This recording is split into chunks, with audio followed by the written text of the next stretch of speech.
to my first lesson outside with a professional climbing guide. And he asked me the question, "Are you afraid of heights?" And I said, "Yes." And then he said, "Do you like to fly?" And I said, "Yes, I like the window seat." And he said, "Get something straight in your head." And he took his two hands and he put them on either side of his body and stretched out his arms. And he said, "Real fear, perceived fear," with each hand. Get to know the difference. It was like a brain bullet. Immediately, I started to unravel what I had been taught my entire life about what's possible.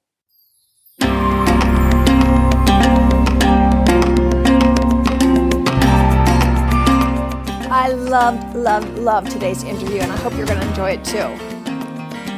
Hiking the Grand Canyon is a bucket list adventure on many people's dream list. And we have a remarkable guest with us today. Mary is believed to be the female record holder of the most Grand Canyon hikes. So who better to get the inside scoop on what it's like and how to prepare for this challenging desert masterpiece of a hike. So let's get started. So last fall, I was hiking with an Active Travel Adventures listener and now friend by the name of John D. in the DC area. And he mentioned this woman, Mary, that he said, I just must meet, that she knew the ins and outs of the Grand Canyon like nobody he's ever known. And I was like, well, shoot, not just meet her. I want to get her on the program. So I reached out to Mary on Facebook and she graciously allowed to come on the program. So welcome to the program, Mary. Thanks for coming on.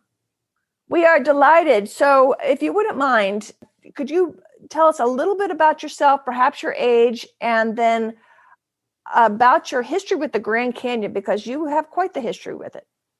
Well, I am currently 70, and I was 70 on September 30th, 2020.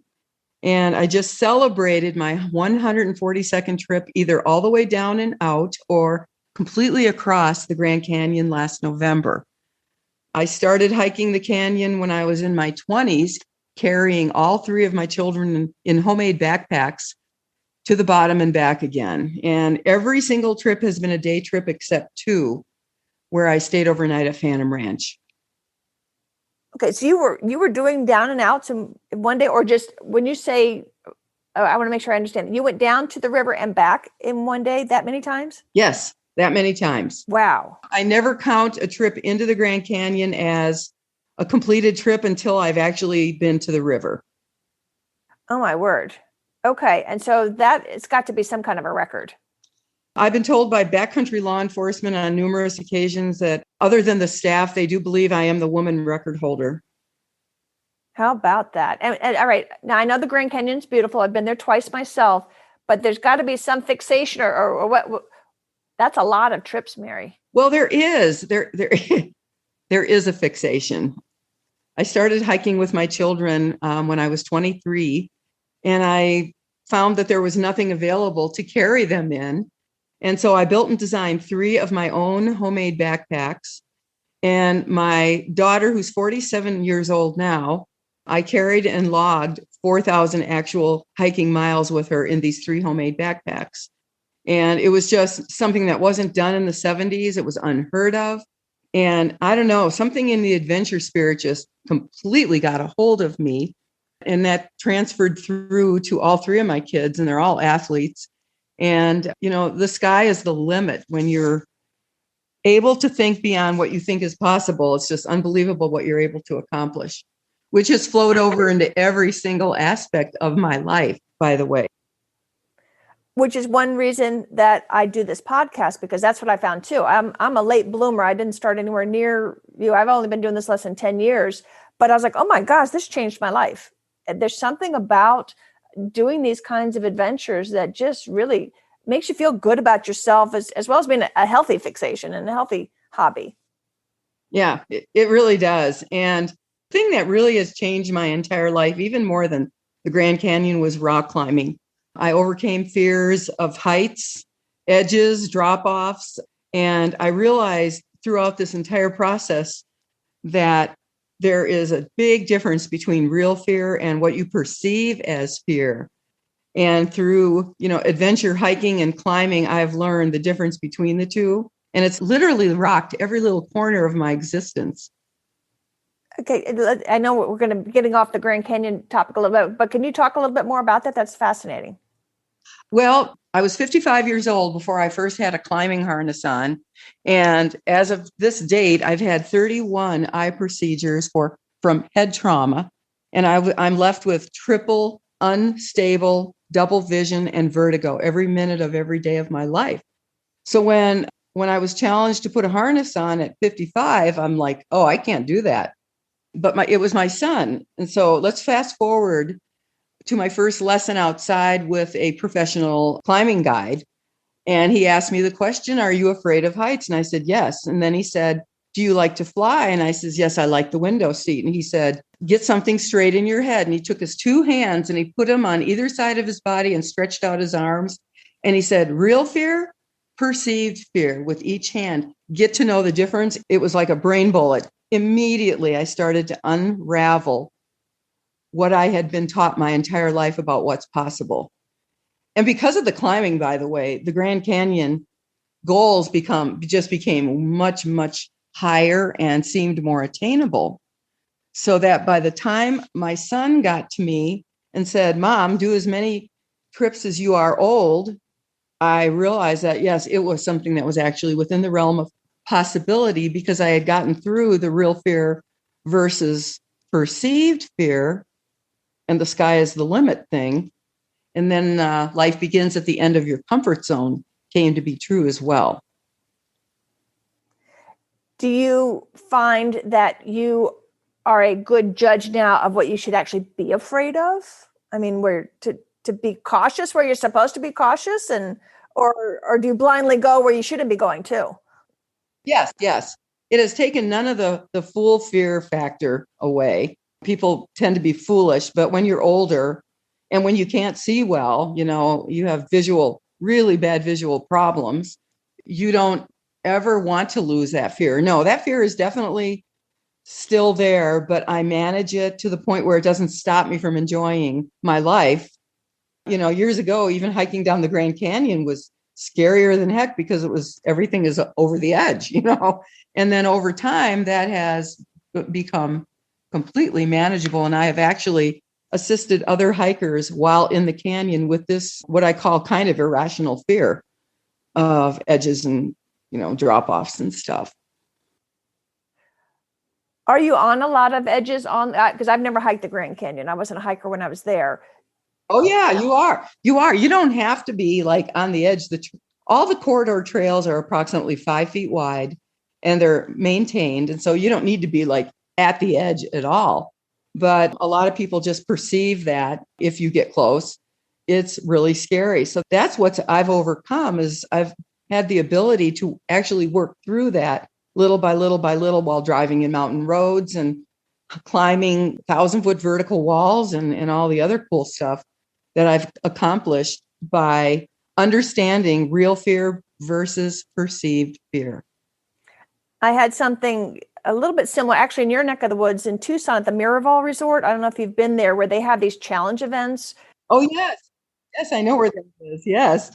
And one of them was where you climb up this 50-foot telephone pole and you're strapped and you're completely harnessed. You cannot get hurt. I mean, it would be such a freak accident for you to get hurt. And then you walk across a 50-foot telephone pole. And she's like, you know how to walk in a straight line? I was like, yes, I do, but I'm not usually 50 feet in the air with like 2 inches on each side of my foot. But once you get in your mind, I know how to walk a straight line. I can't get hurt. And that was really an empowering thing for me. Now, when I walk across a tree, across a river that's not slippery, where it's safe or relatively safe, unless I did something stupid, I'm like, I know how to walk a straight line. I know how to do this. This is not dangerous. I'm not above a raging river. Yeah, exactly. I'm 3 inches above a river, or. Yeah, exactly. Exactly. And that's the cool thing about coming to grips with what's real and what's just perceived is it opens up new worlds by leaps and bounds of what you previously thought was either dangerous, impossible, or not a good idea or unwise. It just opens up life in general. Yeah, in my little neck of the woods, like I said, with that experience that I had at Miraval, I know in a snippet what you're talking about, not so much in big ways like you, but I have a feeling I understand what you're trying to say there. Yeah. Well, this also came about because this professional climbing guide had me do a 100-foot rappel on my first day out. On the day of my first climbing instruction, I went out with a man who had had a psychology practice for 10 years, and he turned into a professional, climbing coach. And he brought me to the top of a 100-foot pillar, set me up super safe with backup and everything. And I trusted him completely. And he said to me, he looked at my face, and I was just terrified. And he said, "Are you willing to do this?" And I said, "I am willing to do this." So he set me up. I backed my little butt off the 100-foot ledge and rappelled slowly down to the base, 100 feet below. And he followed me and asked me the question, "What did you think?" And I said, "That was the most stunning thing I've ever done in my life." And he said, "So are you afraid of heights?" And I said, "I'm petrified." And he said, "Do you like to fly?" And I said, "Yes, I love to fly. Give me the window." And he goes, "Okay, sister." And he took each hand and put one on his left, one on his right, stretched them out. And he goes, "Real fear, perceived fear. Get to know the difference. You're not afraid of heights. You're afraid of falling." It was like the most stunning thing I've ever heard in my life. It was pure truth. And then I was able to work off of that truth over the next couple of years, to the point where a few years later, I was able to do a high altitude climb in Colorado. And then that set the ground for the Grand Canyon push too, as far as like, oh yeah, I can do this at a high level. And so doing the research I was doing, and they're saying, particularly in the summertime, they don't want you going down and back. Are you doing this throughout the year, or tell us a little bit about your down and back hikes? I've been in the canyon in the summer, I think 2 times, maybe 3. And that was when I was much younger. And on one of those days, it wasn't particularly hot. On another days, I was just foolish and did not understand the elevation temperature change difference and got lucky. But now that I'm older, I wouldn't go near that place unless I was doing an all-nighter and hiking totally in the inner canyon well after midnight, when there's maximum cooling. It is deadly heat. Right. Because it looks like over 100-degree average June, July, August, and it gets down to like maybe high 70s, 80s at night. If you're lucky, and it gets hotter the further down you go, from what I understand. It does. You gain 1 to 3 degrees every 1,000 vertical feet. You lose. So if it's 89 at the rim, you can bet it's 105 at the bottom, depending on the particular heat index that day. Yes, it's brutal. And people think if they go down, early in the morning, and then they come out late morning. But I have found that even that is so, so dangerous, that I advise people on Facebook all the time. The heat is deadly. There's no way you can train for the heat.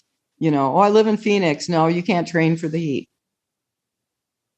And from at least looking at the safeties, it looks like the rescue helicopters are going down there 2 out of 3 days on average, and most of that's in the summertime. So it's probably, in fact, the 2 times I was there, I saw the helicopter getting somebody out because they underestimate their abilities. Don't bring enough water because it's heavy, and probably not enough food, and they just overestimate their abilities. Very much so. They underestimate the dangerousness of heat. I'd rather do it in 14 degrees in January than do it in July. Now, do you do a lot of hiking besides the Grand Canyon, or with all your things? Yes. Yes. So you can compare desert hiking versus what I call, to me, regular mountain hiking, where we have a lot of trees and such like that. So have you gone on other hiking adventures, or do you backpack at all, or mainly day hiking, or? No, mainly day hiking. I'm older now, and so the least amount of weight possible. And even in the canyon, I've gotten to the point where I know exactly how much water it's going to take me to get to the first water stop, and exactly what I need, exactly how much electrolytes. That's what the upcoming book is about. It's about how to do the Grand Canyon, and basically just how to plan for every hike. And a lot of people overpack, like to the point where it's ridiculous. They're carrying too much stuff. They're loaded down. They're unprepared. They're not covering their body. They think sunscreen you'll handle the heat index, where it doesn't. So I just find that the all around education of the average person in the canyon is not very good. And the Grand Canyon is going to attract a lot of people that may not necessarily hike as a rule, and not even realize the danger they're putting themselves into, because they're just completely unaware. completely unaware. They don't know what they don't know. I've done that. I did that in, where was I? In may have been Arches. I wasn't a hiker, but I went on a day hike. No water, no protection, no nothing. I mean, just I was clueless. And I didn't realize what I did was so stupid, and we did get lost. We were very lucky. I look back on that, Kit, you were an idiot. Yeah. Well, but we all have our learning curve, and I've certainly had mine. But the last time I was in the canyon in mid-November, I did a South Kaibab Bright Angel loop, and it was glorious. But I believe that the high got into the mid to upper 80s that day. And I actually ran into two people below Indian Garden that were heading to the river. One guy had nothing but a tiny little bottle of water, him and his friend. They were 14 years old, and they wouldn't turn back. And their parents, I didn't know where their parents were. And then I ran into 5 people from China that were, they were fairly well prepared, but they just figured just around the corner and they'll see the river. And I said, oh no, you've got like 4 miles to go. And then you got another mile to go before you even get to the first water, unless you have something to purify with. And they were smart. They got into a little huddle, and 5 minutes later, they're blasting on by me. Thank you, thank you, thank you. And also that same day, I ran into a young man that was looking for the little overlook out of Bright Angel Trail, Plateau Point. And he was already a mile below the junction, and he had no idea where he was. He had a little tiny little pack with a little bit of water. And I said, you are so past that junction. And he said, oh my God, I would have gone straight to the river. And I said, yeah, you're lost. You are absolutely lost. And he just looked at me like, oh, I said, didn't you read a map? No one reads maps anymore. They go by their silly little watches. And those are highly inaccurate in the canyon, by the way. And can lose power and can break. No, you always need to have a map. Right? Oh, yeah. Yeah. And if you know how to, read signs, and you can read mileages, I mean, you just have to be aware of your surroundings. But a lot of that's lost in the tech culture of today. It's just common sense. Right. And I read too that the rangers say people always ask how long it takes to get the river, but they never ask how long it takes to get back up. And it takes twice as long to get back up. That's right. I can't tell you how many times I have actually approached people that the ranger has tried to turn back. But, me, Mary Jo citizen, I just let loose on them and say, no, it's 1:30. It's December. You're out of daylight and, 4-hour maximum daylight. I see you have no clothes. No, turn around now. And more often than not, they'll listen to me. Good. And I always preface it with, well, after 100 trips into the canyon, this is what I found, so that they don't know that I'm just some kind of foolish person that doesn't know what they're talking about. I really try and be legitimately, involved in someone's decisions, if they let me. If we haven't scared off people, because it is something we want people. In fact, my sister was scheduled to go this last year to do a rim to rim hike, but obviously got postponed because of COVID. There are safe ways to do it. So I want to talk a little bit about that. But first, can you talk a little bit about the different trails and just kind of give us an overview of the kinds of hikes that you could do there?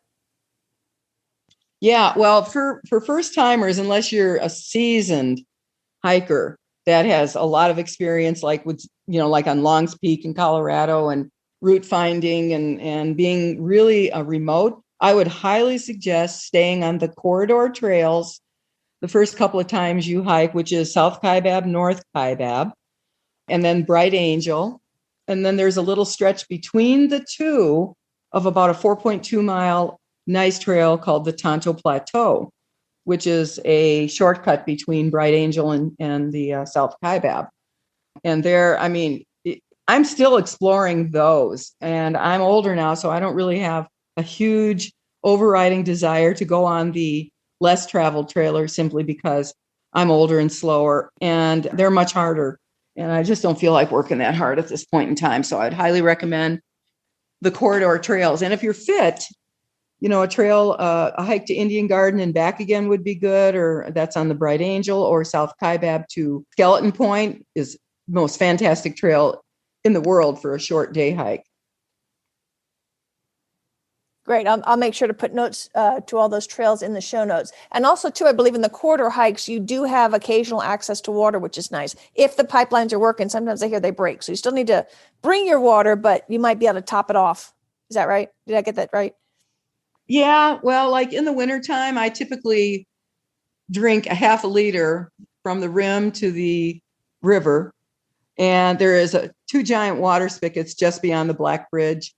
And the worst case scenario is me having to go to Phantom Ranch or to dip, out of, because there is no water on South Kaibab. But I see people carrying so much unneeded extra water going downhill that it's really, with my experience, I find that you don't need nearly as much as you think. But then there's other people that, they want to make sure they have enough just in case. But I pretty much judge from my experience.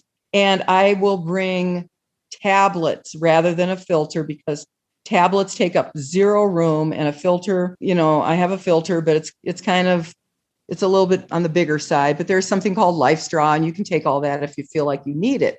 But for the average person, you should be able to get by with what water is available, because there's always water at the river or at Phantom Ranch. And I've never in 45 years ever not seen water at Indian Garden or Phantom Ranch. Okay. And I'm guessing too, the river, you're going to have a lot of sedimentation, particularly sometimes of the year. Bring a bandana or something to pre-filter some of that crud out before you treat it. Yep. I always have that. Yes. I have bandana, paper towel. I don't bring Kleenex. I bring paper towel specifically because it's sturdier and, in case that's a needed thing to do. Gotcha. Okay. So let's talk a little bit about, you do need a permit if you're going to be doing any camping there. You can do day hikes without a permit. You can stay in the cabins without a permit. But if you're planning on going down to the river, taking a couple days to get down, a couple days to get back, you do need a permit. Are you familiar with the permit process that you can talk about it? Yes, you need a permit, and you go through, like nowadays, years ago, you just walk in the backcountry office and get one. But now everything is online, and you have to wait for, sometimes it's 2 years in advance to get a permit for anything in the canyon or to get a cabin or a bunk at Phantom Ranch. But with COVID, there's been a lot of last minute cancellations. And I would highly recommend that, people start getting in line online and just checking frequently for openings. And I'm not even sure that there's a number you can call nowadays for that. But yes, if you're caught out without a permit, which I saw two guys hiking down Bright Angel last fall, and they had no tags on their big, huge backpacks. And I said, "Where are you going?" "We're going to, to Indian Garden." And I said, "You're going to get a huge fine." And they just said, "Oh, that's okay. We'll take our chances." And what happens is they'll take somebody else's spot. And then and there's a ranger station there. So, but in the end, they turned around. They said, "Yeah, we realized that we were stupid and we didn't get a permit." But yes, you absolutely need a permit. And depending on the particular day, you might be able to get one right away and might have to wait for weeks and weeks, months and months. And do they still do that wait list process where if you show up and then you get on the wait list and then you get a number, and if you didn't get it that day, you move up the wait list each day and you can stay? Yeah. Last time I checked with my friend John, who does this, that's exactly how they did it. But like I said, with COVID, the last few months, I don't know. That's something that would have to be checked on to see what exactly the procedure is like today.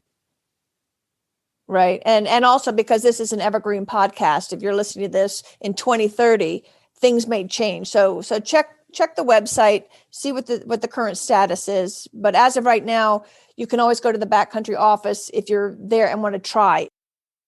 Yeah, if you're there physically, yes, you can go there.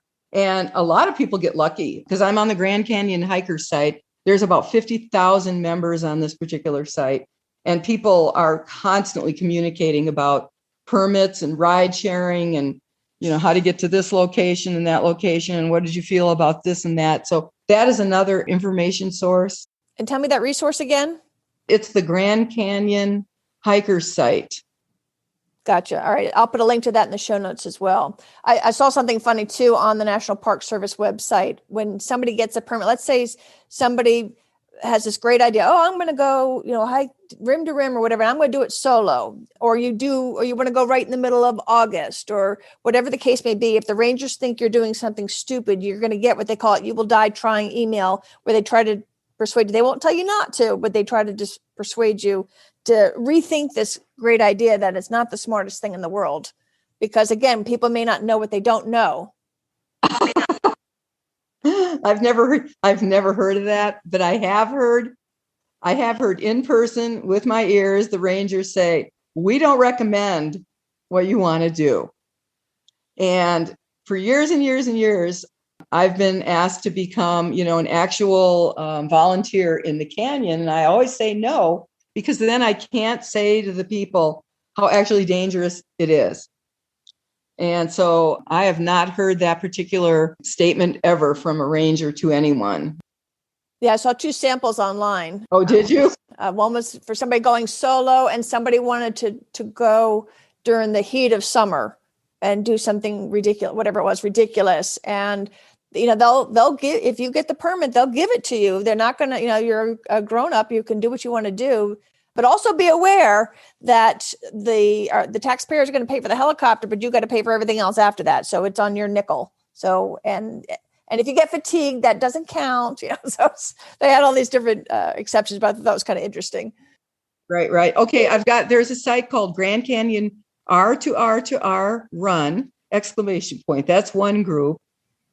And then the other group is called Grand Canyon. Gotcha. All right. So I'm going to put links to those. Now, if you go rim to rim, you've got to cross the river. How do you cross the river?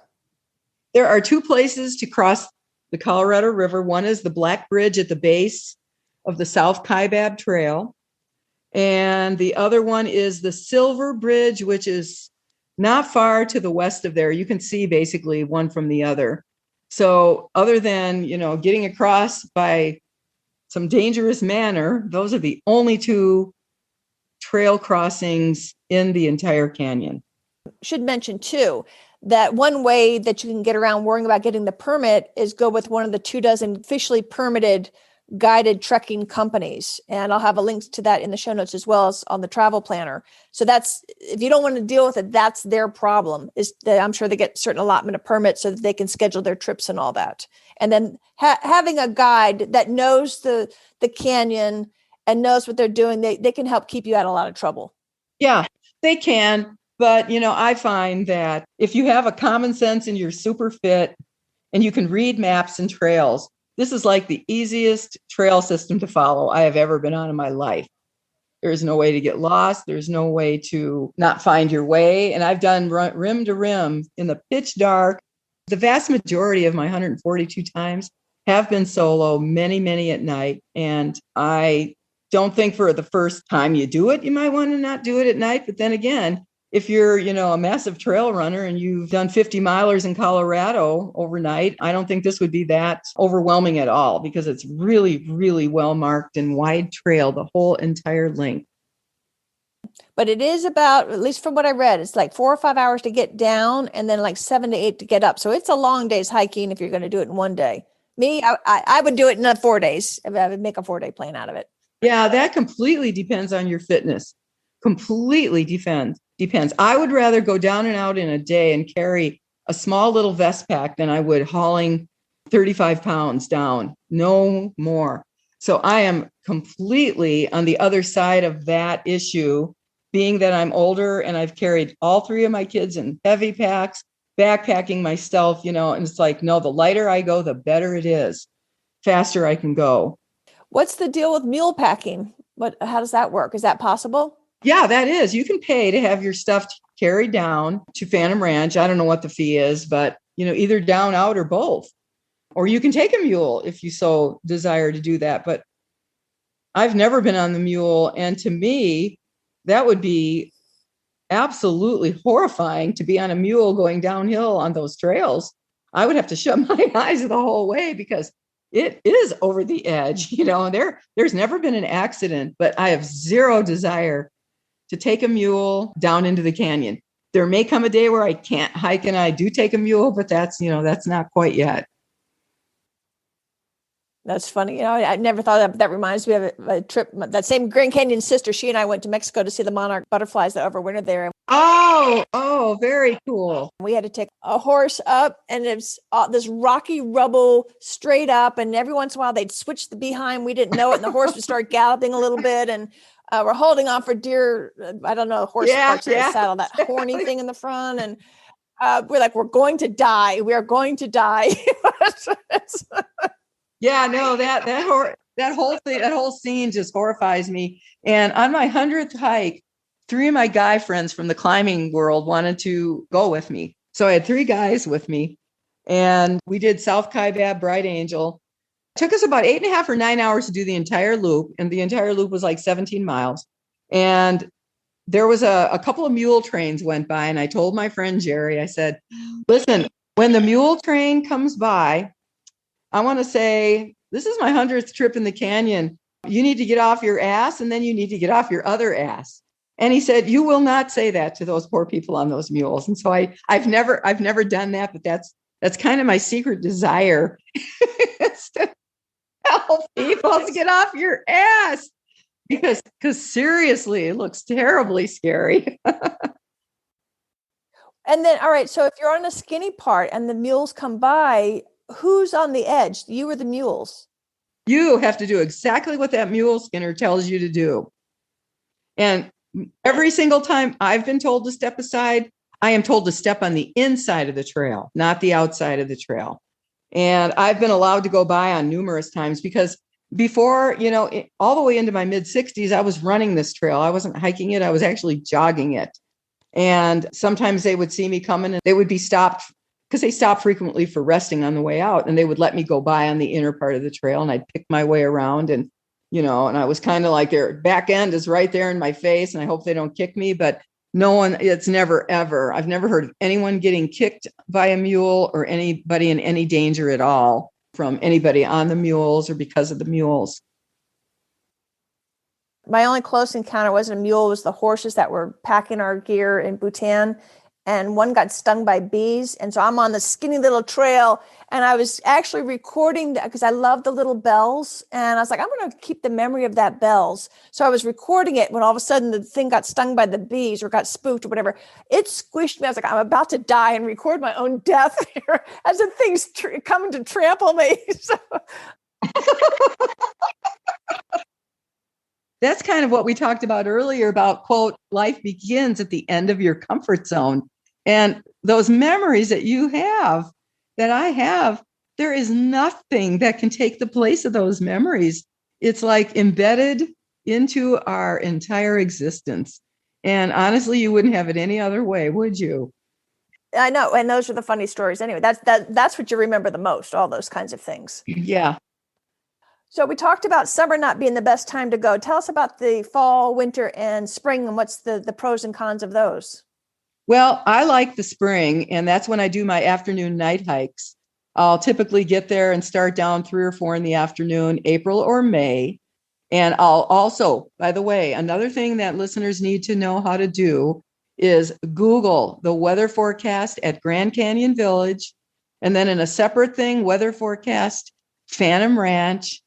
And then I usually weather forecast at North Rim. And they'll give you every other hour temperature expectations, precipitation expectations. So I plan to the minute what I'm going to wear, how it's going to be when I get down to the tip off, what's going to be like when I reach the bottom, because I usually get to the bottom in 2 hours and 50 minutes, and exactly what I'm going to be needing to wear. And then coming out, what the weather's going to be, where it's going to heat up, when I'm going to add or subtract or get out of the sun or put long sleeves on.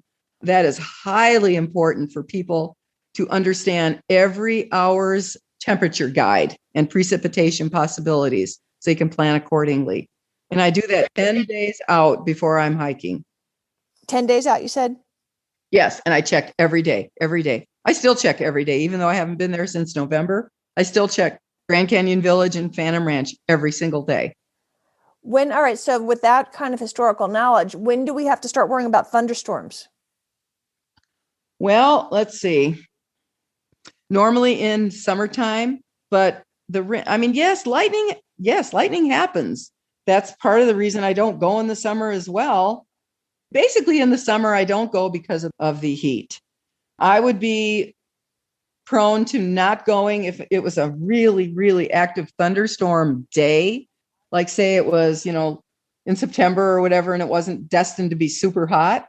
I would definitely plan around being well down into the canyon by the time the storms hit. Like any kind of a hike, though, in Colorado, anywhere you live, you have to take all that into consideration when you step out the door to do any kind of a hike. Right. Because at least according to my research, it said the rains come mid-July through September. They do. But in April one year, I did an afternoon night hike. And I was coming out literally at 4:00 in the morning, and I was an hour from the top. I could see light. I didn't turn around until I got to Cedar Ridge, but I could tell that there was lightning behind me. And when I got to Cedar Ridge, it was 4 a.m. I turned around and I saw the most glorious, biggest cumulonimbus cloud silhouetted by the moon, way over the North Rim, just cranking lightning right onto the North Rim. It was the most glorious thing I have ever seen in my life. And I didn't have a camera to capture it, but the wind hit me, and I hiked the rest of that way out of that trail, kept turning around because I was afraid I was going to miss something so glorious as that thunderstorm at 4:00 in the morning in late April. Thunderstorms, I love. They're beautiful, but they scare me when I'm hiking. In fact, I did a show on the companion podcast, the Adventure Travel Show. I'll put a link to that in the show notes so you know what to do if you do get trapped in a thunderstorm, because people actually get hurt more by that than some of the other things we worry about, unnecessary worries like bears and stuff like that are not necessarily as Yeah, exactly. And there is wildlife in the canyon as well. I heard there's mountain lions, and another reason they don't want you solo hiking. There are mountain lions, but in all my 142 trips, the only thing I've seen is deer. I've seen several snakes. I've seen 2 rattlesnakes. Had a lot of time. I didn't have any close calls at all, but I'm real aware when I hiked, and not always, but sometimes if I'm in an area where it's not easily seen, I take my hiking sticks out and I'll tap in front of me. Good idea. And at night, coming out at night in the springtime, you see scorpions and lizards and sometimes little snakes and crickets and moths and sometimes bats. And it's really cool. And always good advice anywhere is never put your hands and feet where you can't see. Never. That's and in scorpion territory too, you want to shake out your shoes and your that's right, bedding and all that kind of thing, so you don't get a little nasty surprise. It probably won't kill you, but it's going to hurt like heck. That's right. If you camp in the canyon, in the inner canyon, and it's anywhere near warm, you will see scorpions. So, but when I'm actually physically hiking on the trail, I see them, but they're dead still because they're hunting for crickets. And then also too, if you are camping, you do need to hang your food, because you do have some critters down there some small mammals that will come after your food. And I understand some of them are becoming pests too. So do not feed the wildlife. Yeah, they'll eat you alive. They're very savvy and smart. I see them on the trail all the time, begging. And whenever I come across someone that's actually giving them food, I'll just say, don't do that. Right. It makes them pests. You're causing them to be dependent. And then they become pests. And then if they don't have it, then they die. So getting back to the seasons, when do you need to pack some crampons, or is that something you should be packing in the winter for winter hiking? Well, there again, I watch the weather forecast and I check the Grand Canyon site, the hiker, the Facebook site frequently. And my hike last November, there had been a snow, I think 10 days before. So every day I check to see. I don't use crampons. I use Catula micro spikes.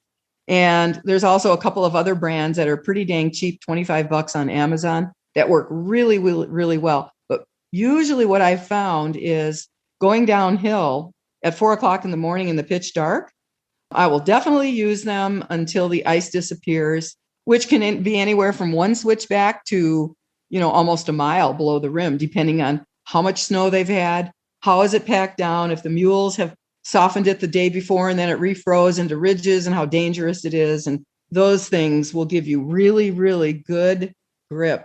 And they're even more important on Bright Angel Trail, because Bright Angel is pretty much in the shade all winter in the upper reaches. So the ice will stay much longer, much farther down on the Bright Angel. Okay, I'm going to put links to the products that you're talking about there, as well as to an emergency kit that I always believe people should have with the headlamp and stuff like that as well. Question 2, do you use hiking sticks, and are they recommended?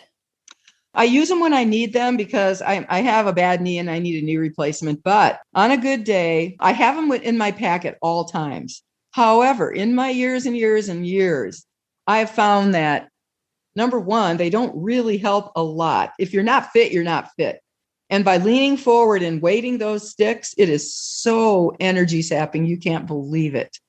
So, people say that, oh, it saved my knees. Well, I have not found that to be true, and I need a knee replacement at this moment.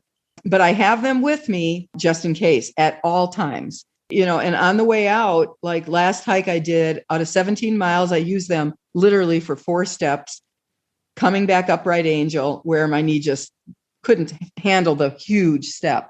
But other than that, I find that if you center your knees and you are fit, and I mean fit, that they really do add about 20 to 30% more effort. And I am way much, much, much more tired after using hiking sticks than when I don't. Interesting. That's very interesting. I'm going to have to ask my sister how she does when she does her, ends up going on there as well. Cause I'm a big hiking stick user. Yeah. A lot of people think, and I did too. I thought, oh no, these are making it so much easier. And then I started to experiment using them and not using them. And then I discovered that after I used them one day coming out Bright Angel, I was so exhausted. And then the next time, when my knee started to get better and heal up from my injury, that, I've had several, I just decided, let me see how far I can go without them. And then I managed to do 2 miles that day. And the next time I went, I did 3 miles. And then I thought, I'll see if I can try without it. And I felt way less fatigued, because not only are you using your lower body, but you're using your upper body hard when you pull up on those sticks to get up those steps. So, and, they did an actual energy output study, and I do believe they said it's somewhere around 30% more effort. And when you're older, that is really significant. So you add a few extra pounds to your pack, plus, haul on those sticks the entire day, you're really adding to your fatigue and your ability as well. Do you find that it's the same thing if you're hiking on other trails besides the Grand Canyon, that same perception? Yes, absolutely. Yes. Because here in Arizona, we have a lot of trails, and it's up and then down. And I find the exact same thing wherever I go. And I find that, in order to keep fit for the Grand Canyon, I never do anything but steep hills. 2 weeks ago, I got 20 miles in on Mount Lemmon Highway at altitude, and, it's steep. Or there's a little Tumamoc Hill, I'll do 18 miles on that, and I get 9,000 vertical change on that. And as long as I continue to do that, my knees are holding strong, and my replacement is down the road. It's unbelievable that you're 70, Mary. It's unbelievable. I'm 70. It's unbelievable to me. Well, you don't sound 70 to begin with, so people are not going to believe you. But the fact that you can do that kind of mileage on that kind of terrain is amazing. It's really quite a testament to how you've taken good care of yourself. Yeah. And I will tell you that it's, I got a hold of this machine called a Maxi Climber XL. And it's like a little Versa Climber, only instead of being $5,000, it's $350. And I started using those a couple of years ago at the gym. And when they closed down, they sold all the equipment. So as far as I know, in Tucson, I don't know of one at a gym anywhere. So I went ahead this Christmas and I got this Maxi Climber XL. And I don't mean to push products, but I'll tell you. I'm going to put a link in the show notes, folks. I'll tell you 1,000 times. I started on this thing and my knee, because I hadn't been on it for a year, and my knee was hurting. And, using the sticks more than I wanted to. But when I started on this machine, little by little, I built up to the point where 2 weeks ago, I've managed to run downhill for 10 solid miles on 70-year-old knees that needed a knee replacement. Unbelievable. And I'm not saying that, that I had a little bit of pain, but I mean, it's way better than it was in July. Way better. How about that? Unbelievable. So, you do what you can, but a lot of people believe what the quote experts say. And when I try and tell people what I've learned, they like, oh, but you don't understand. My situation is so different. Well, it's really not. Another thing about the Grand Canyon that's helped me tremendously is shoes. Oh, my Lord, since I switched. So what do you wear? I wear Ultra Lone Peaks or Ultra Superior 4.0. And are these hiking shoes, running shoes, hiking boots? They're trail runners. And since I've used those the last 80 trips, I have had 0 hot spots, 0 blizzards, 0 foot pain. I don't even stop to adjust my laces. And normally I'll pair them with Injinji toe socks. Yeah, I love the toe socks. I love the toe socks because I get a little blister between one toe. Yeah. Yeah, they're the best. They are the best. And the zero drop, there's no elevation in your foot at all from heel to toe. And that has changed my world completely. Totally changed it. I have zero heel lift.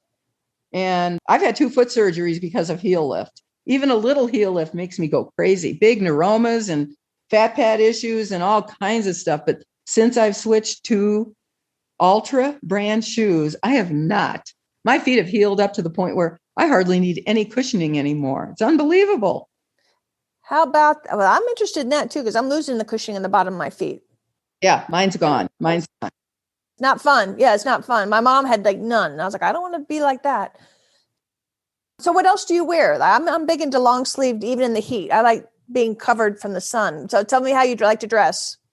So in the wintertime, I layer, and I always have, like you said, a safety kit. I always have stuff with me. So if I need to survive, I'm going to live. I have a little tiny shelter. I have a little Ziploc pack full of ibuprofen, aspirin, salt sticks, potassium tabs. I have a tweezers. I have moleskin. I have a little baby scissors, Benadryl. I have all that stuff. And it only takes up like a 1 by 3 inch square little thing. It's nothing. But in the summertime, I don't believe in sunscreen. I think sunscreen actually is the dumbest. People depend on that to protect them, right? Where if you slather sunscreen on and you're out in 112 degrees, your skin is frying. You're not getting burnt, but your ambient heat on your body is over the top. So I always tell people, get your collar up, get your visor, get your sunglasses and your long sleeves, and no tank tops, no shorts, ever, unless, you're coming out and you have a half a mile to go and you want to strip down, go right ahead. Because I have seen people unbelievably sunburned, especially college girls, the young groups thinking, they need to look sexy and all that. But I have 2 sun shirts that I use. And if it's really, really warm, I have a cut off old marathon shirt that's cotton. I cut the sleeves off above the wrist and I cut the neck out and I cut it so it's waist high. And I soak that thing in the coldest water you can imagine. That'll give me about an hour worth of coolness, which is basically evaporative cooling. And if you want to do that mid-hike and there's no water around, just take a large Ziploc bag and shove it in there and take literally a cup of water and squeeze it through. Then you're not wasting water by throwing water on you. You're actually getting it on the shirt, and that's what I do. That's a great idea. Nice tip. I want to talk too about leave no trace. So what's the protocol on the trail, and talk a little bit about that? Well, there's bathrooms at various spots, but there's not really enough. And there had been times, like say in the middle of the night where I've had to actually go off the trail and find a spot. And I do my very, very best to take a rock and bury. And I don't leave Kleenex. I don't leave, I just leave. But it's unavoidable. It's just unavoidable. But more often than anything, I do try and hit the potty stops that are at, there's one at Cedar Ridge.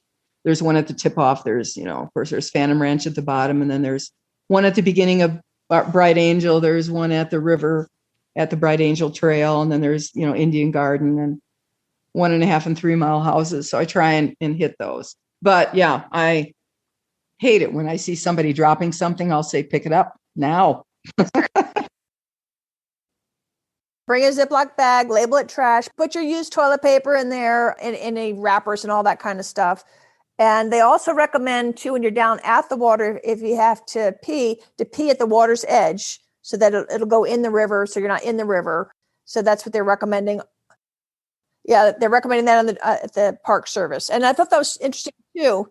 When I was on the Salmon River in Idaho, they wanted us actually to pee in the river, whereas most of the time you're 200 feet away from the trail and waterways when they don't necessarily get a lot of rain. They want it in the river. Otherwise, it may not dissipate, shall we say. And then even if you think, oh, I'll bury my toilet paper, the mammals will dig it up. So you got to pack it out. You got to pack it out. And even Mike, who I interviewed, he rafted the Grand Canyon. I'll put a link to that in the show notes. They even packed out all of their human waste. So we don't necessarily brown bag it. You can bury it, but on the river trips, they make them literally brown bag their waste. Yeah. Well, that, if you the river trips can be really hard on it because, I mean, you're talking like dozens and dozens and dozens of people sometimes going through every single day, and they all stop at the same areas and blah, blah, blah. And, I found on the corridor trails, people are pretty dang careful because they're afraid if they don't, then they're going to lose the ability to hike it. And that's what I say to people. If you even question anything, just if you have a paper clip, take it out, because if they close the trails, this is not available, and won't we be sad? Right. And if you see litter, pick it up. It wasn't going to weigh nothing. I do. Yeah, I do. But, like I said, it's pretty dang rare to see trash along the corridor trails. In my experience over 45 years. Not saying it's not there, but, I think people realize. What I see sometimes is in the bathrooms that people will actually leave their water bottles sitting there. And that angers me to no end. Are they forgetting them, or they're the empties? No, they're empties. They're empties. And it's people that most of the time I can tell who it is on the trail immediately. It's people that are not experienced, that have been brought up that regular drinking water is going to kill them. And so they do nothing but water bottles. And so I drink water from a faucet, and I have a frozen orange juice next to a Diet Pepsi in a little pouch that I carry every single trail, every single hike I do in the Grand Canyon. That's what I bring with. And it's completely packed out, every single thing. You mentioned food. What are some of your favorite either snack foods or meal foods, or talk a little bit about what you like to bring on the trail? I'll usually have anywhere between 15 and 20 sources every single hike. That way I have, enough to help someone along the trail, as well as if I get into trouble. And I use a lot of, I'll mix nuts with Twizzlers. I'll cut them in pieces, and then I'll throw some jerky. So I'll have 3 things in one baggie. And then I'll have usually a peanut butter and chocolate sandwich. I always have either a Diet Pepsi or Coke next to a frozen orange juice or chocolate milk that I'll have somewhere along the trail, and it's glorious. I'll have crushed potato chips, Cheetos. I have a lot of Jolly Ranchers, and I'll usually have one per mile as I'm coming out. It helps with dry mouth, because a lot of people think they're thirsty, they need to drink, when basically all it is dry mouth. So I never, ever leave home without my Jolly Ranchers. I have salt sticks, potassium. I have Tailwinds, sometimes with and without caffeine. I time caffeine at certain points on the way out, little bits. It's a performance enhancer. I'll have a Snickers bar. I'll have jerky, various forms of simple carb, instant energy. It's not the time to, worry about being on your keto diet, let me tell you. Right. And also you are going to be using up a lot more salt, so that you want to be having a little bit more of those salty snacks, because you don't want to get your electrolytes out of balance. Oh, I slam salt all day long. I slam salt. And then when I get back, usually, usually I get in the car and come home, but I always have a can of chicken noodle soup, or a can of tomato soup, or a can of raviolios, and I'll stick it in the jet boil, and I'll immediately start to replace salt and potassium instantly. And I'll have a cooler full of chocolate milk, and and I'll do that all the 6-hour drive home. When I get home, I'm, pretty well, because the canyon is it's so depleting that I have never been able to figure out 100% of the way to keep ahead of the game.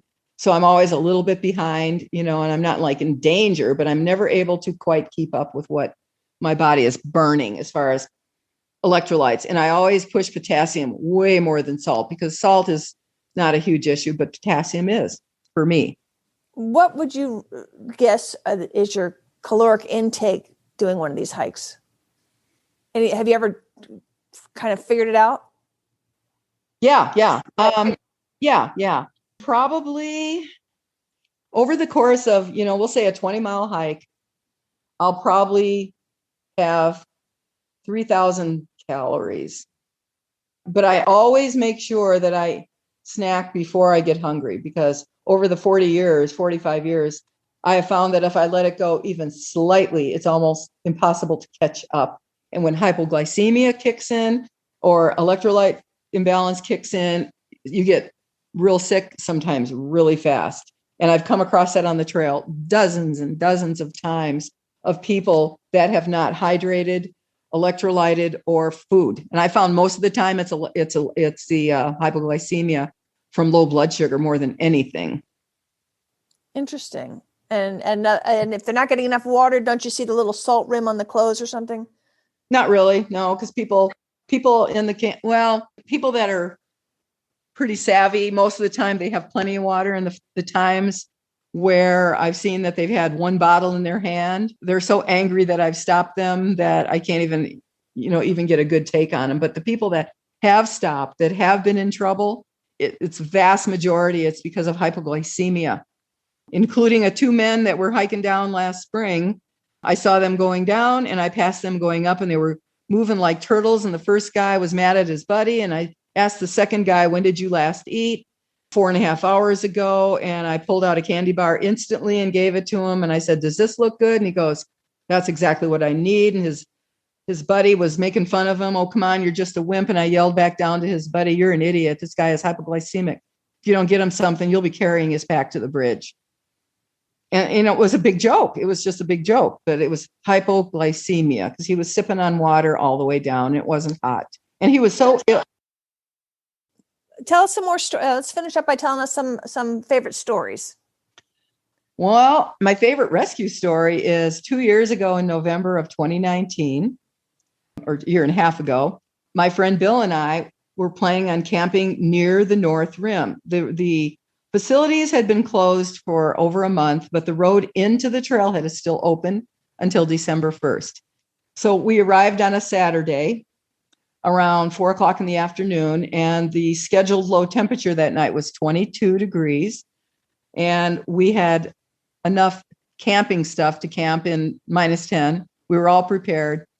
So he's an older guy, retired Air Force fighter pilot guy in his 80s, and he agreed to be my shuttle. So being that I was going to be dropped off at 5 a.m., I wanted to drive into the actual trailhead so he could get a feel of the area, because it's really it's hard to see where you're going at 5:00 in the morning. And I knew that trailhead is very remote. So we parked, we got out, walked over to the actual trail itself. And as we're walking back to the car, it's starting to get dark. It's after 5. And this little vehicle goes by and the back window rolls down. And this little young face asks, are you guys going back to the South Rim tonight? And we said, no, we're going back to the camp spot 26 miles from where we're standing. So I said, what do you need? And he goes, I'm in trouble. These people are going to drop me off at Jacob Lake, which is like 55 miles from there. And then he said, I still have 150 miles to get back to the South Rim. And I says, what did you do? Did you try a rim to rim to rim? And he said, yes. And I said, and what happened? He goes, I'm spent. I can't make it. I don't have enough clothes. I don't have enough food. I'm freezing cold. And these guys were going to drop this young man off. There is a hotel and a little gas station there, but there was no guarantee that there would be a place for him. No guarantee. There was no cell coverage at all. So I said, well, we will take you back to our camp. I have enough stuff to set you up for the night. And then you and Bill can drop me off in the morning, and then you guys can go back around. So that's exactly what we did. And his story was that he's 38 years old from Fresno, and he sat back in the back of my truck on the way back to camp. By this time, it was in the low 30s, and he was shivering like you wouldn't believe. Got back to camp. I immediately took out and got him some hot soup. He drank that down, and then I gave him some protein drink, and he drank that down, wrapped him in blankets and towels, and put him in a sleeping bag. And he's, gradually warmed up and was able to finally tell his story that he had attempted the rim to rim to rim. And when we got to the North Rim, it was late afternoon, and he realized he was out of gas. And I said, well, what do you think happened? And he said, I've had 2 open heart surgeries, and I took up trail running to strengthen my heart. And he said, I just can't make it. And I'm like, I was stunned. I almost fell over. So we talked long and hard about how he had 0 emergency rations. He had like 4 energy bars left. And he would have been on the trail all night long. Phantom Ranch was closed down. He would have got back there in the middle of the night. All he had was a thin jacket and he had shorts on. And all he had was a real paper thin pair of pants to put over that. He had no warm clothes besides a long sleeve shirt that was like real thin and then his little jacket. And that was it. So I shudder to think. He saved his life. He'd have died of exposure that night. I asked him, I said, can I put you in my book? And actually, the last chapter of my book is titled, "And for those of you scantily dressed trail runners, this one is for you." And the man's name is Paul. And, I'm going to get permission from him when I get things rolling a little better and say, I'm going to use your story in my book. Is that okay?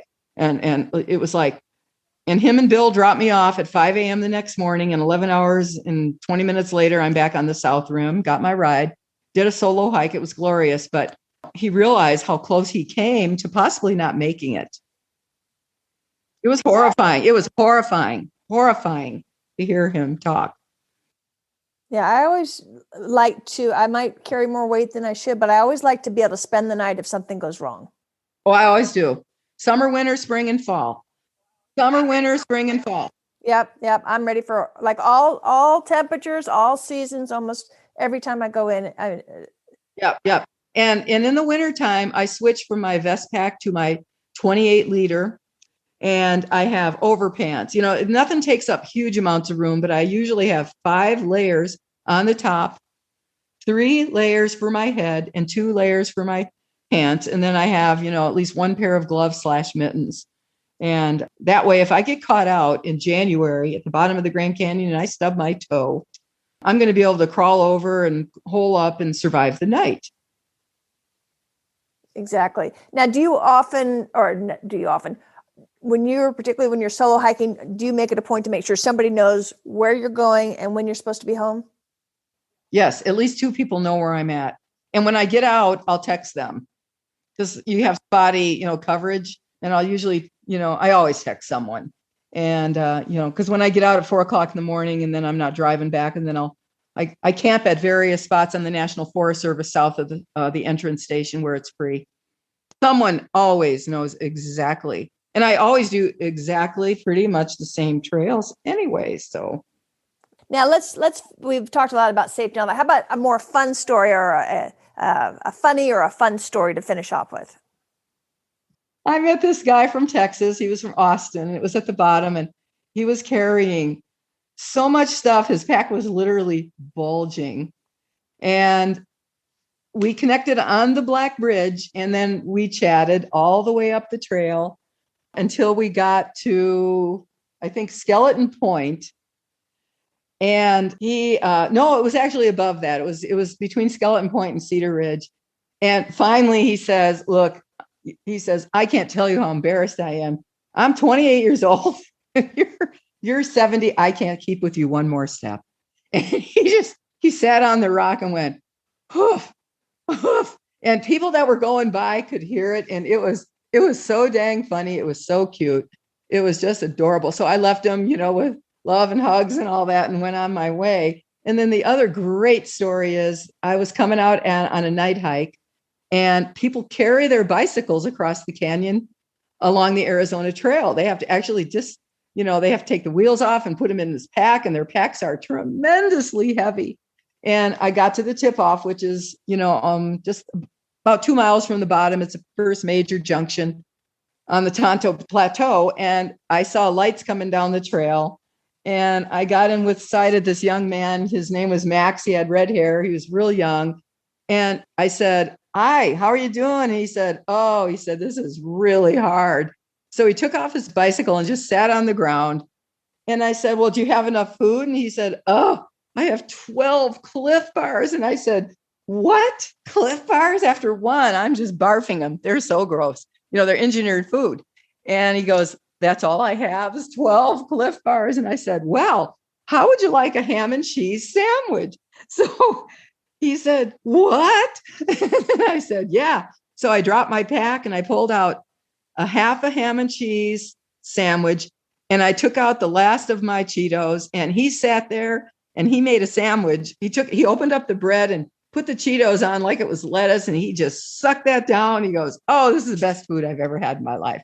So I've got a couple of pictures of him at that spot. And he said, "Oh, send me my pictures. I'll get back into, range when I'm towards the North Rim, because my mom hasn't seen me for, she hasn't heard of me for days and days. And I'm sure she's worried." So she was able to get those pictures of her son, Max. And another guy on the North Kaibab ran into him and posted a picture of him as well and gave him more food. That reminds me of another story. My girlfriend, Jerry, we were backpacking on the Appalachian Trail and her back was killing her. I was like, well, why don't we take some of the weight? And she had so overpacked food. I mean, it's like she had like 10 pounds of food and we only had like a 2-day hike. It was ridiculous. And so we're at a little shelter and I was like, what we really need is a hungry through hiker. And darned if this guy doesn't come through. And he'd been on, for months. And we're like, would you like some food? And of course, all through hikers, they can't get enough food. And also like your biking friend, they eat the same stuff. They get so sick of what they're eating. And to have this new variety and abundance of food, it was like manna from heaven. I'll never forget that kid's face. He's like, oh my God, he thought he had this buffet. It was just crappy food. But when all you're eating is the equivalent of Cliff Bars over and over again, it's fabulous. One thing I do with food is I pare down. I take every single thing out of the wrapper. If it's a big wrapper in any way, I'll combine everything and put them in small Ziploc, like snack bags and stuff. So I pare down weight and space to the minimum. And it just makes such a big difference not to have things bulging this way and that way. And it's hugely, hugely helpful to pare down. Even have plenty, but make it small as you can. I'll bring an orange and I'll peel it and put it in a baggie before I leave, and stuff like that. Oh, great advice. Any final words of advice? Because I've kept you a little long today, and I'm so grateful for your time. This has been fascinating. And if Mary doesn't inspire you to get out there and keep in shape, I don't know who's going to. But any final words, either about the Grand Canyon or adventure traveling and hiking and all that you'd like to share with people?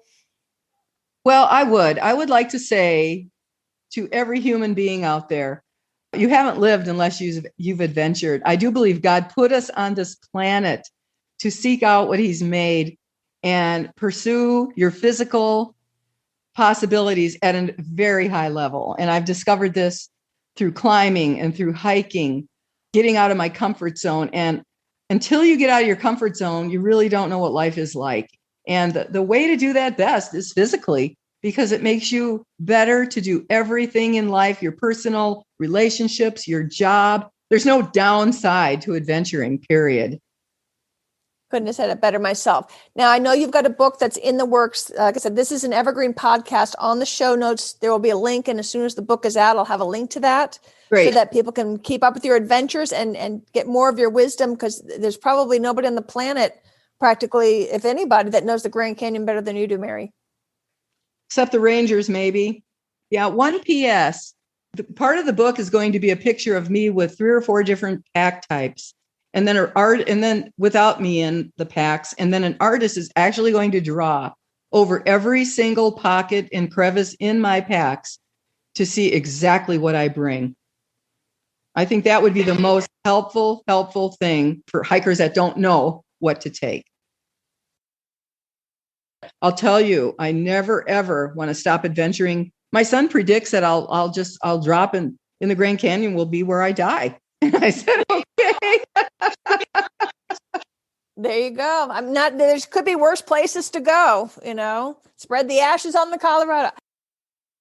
The adventuring has made me into a unbelievable strong woman. I can't believe 40 years ago how I used to cower, And now it's like, I feel like a 70-year-old badass, and I'm constantly mentoring young people, introducing them to everything I can. No, well, that's you and I have this different avenues of doing it, but that's what I try to do with this podcast, is to get people to get out there and do it, because it's, like I said, it's changed my life. And I was like, well, this is something I can do. I can tell people about it, because I was the most non-person to do something like this that you would ever meet. I mean, I never even exercised. I did nothing. Oh, I'm so proud of you, girl. I can't tell you how proud I am that you're doing this.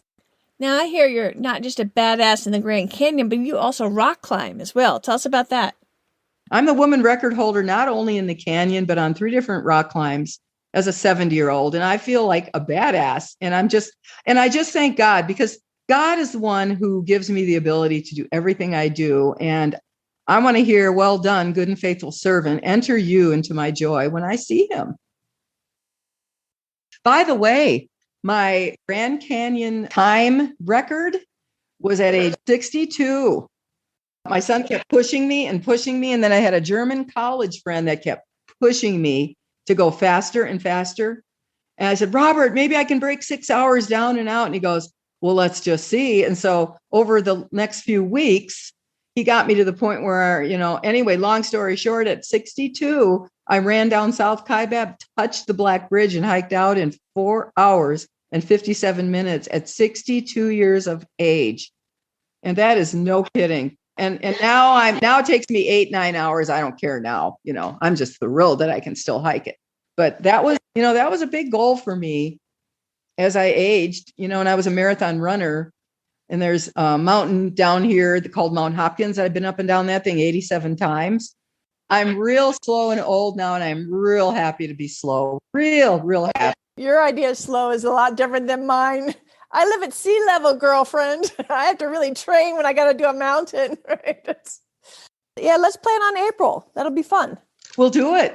I'll introduce you to my canyon. It sounds like fun. I appreciate it. Thank you so much. And you've been very generous with your time, Mary. I appreciate it. You betcha. Thanks for calling. Bye-bye, hon. Okay, so obviously after talking to Mary, we have no excuses. She's got eye problems. She's got knee problems. She had head trauma problems. All these things, yet still she has managed to become a badass. And she's 70 years old. Come on now. So if she can do it, we can do it. And frankly, like I was referring earlier, if I can do it, you can do it. I mean, I'm like so not the person that was doing this thing almost 10 years ago. I guess it's been close to 10 years now. And it's remarkable what we can do if we just try, if we just push ourselves just that little bit outside of our comfort zone. It gives us the confidence to go that next step, that next step, that next step. That's what Mary's found. That's what I found. And that's what I want to convey with this podcast, because we can do it. And it's only us that holds us back. So I hope you take to heart the inspiration that Mary has given us, that she truly is a badass, and we should all be badasses. For God's sake, she's right. That's what we're here for. Let's get out there and make something of our lives. So Mary, thank you so much for coming on the program. As we speak, or as I'm recording this right now, I am heading to Arizona. I should be there in a few days. And hopefully, I don't know if I could do Mary's kind of down and out in the Grand Canyon with these sea level legs, but I am going to do the best I can. I'm so looking forward to meeting her in person. I am super stoked about that. Another great benefit of doing this podcast is that I get to meet people like you and Mary, and that makes all this so worthwhile. And I'm so grateful to John, whom I met because of this podcast, for introducing me to Mary. It's one of my favorite things about doing this show is all the incredible people I've come to know and become friends with, just because we all share this great love of getting out there and doing something fun and doing something adventurous and doing something great with our lives. And so, John, thank you so much for introducing me to Mary, and I hope that we will all be hiking together soon. Many of you already signed up to be on some of the trips that I announced on the last show. I'm super stoked about that. However, I do want to mention, too, that they don't necessarily email me that you're coming. So if you signed up, please make sure you email me at kit@activetraveladventures.com so that I know you're coming as well, and we can all connect and maybe do some things beforehand or afterwards or whatnot, so that it's not a surprise when we get there. I think that'd be kind of cool. I hope you've enjoyed and gotten a lot of Mary's deep knowledge of not only just hiking the Grand Canyon, but hiking in general and some of her thought processes, because we can learn a lot from that. She's got over 5 decades of experience doing this kind of thing. And there's going to be some very detailed show notes, so please be sure you check those out at activetraveladventures.com. And there'll be lots of links to some of the things that we talked about as well. Throughout the summer while I'm doing this traveling, we'll be doing on the first Thursdays, we'll be doing some great exciting adventure where I'm interviewing somebody that's done something fabulous. And then on the alternate third Thursday, I will be talking to you about my Sophie adventures, which right now I am in Arkansas and working my way westbound. And so I'll be telling you a little bit about what it's like living in a camper van and exploring the great country of the United States. And I look forward to telling you about those stories as well. Until next time, this is Kit Parks. Adventure on!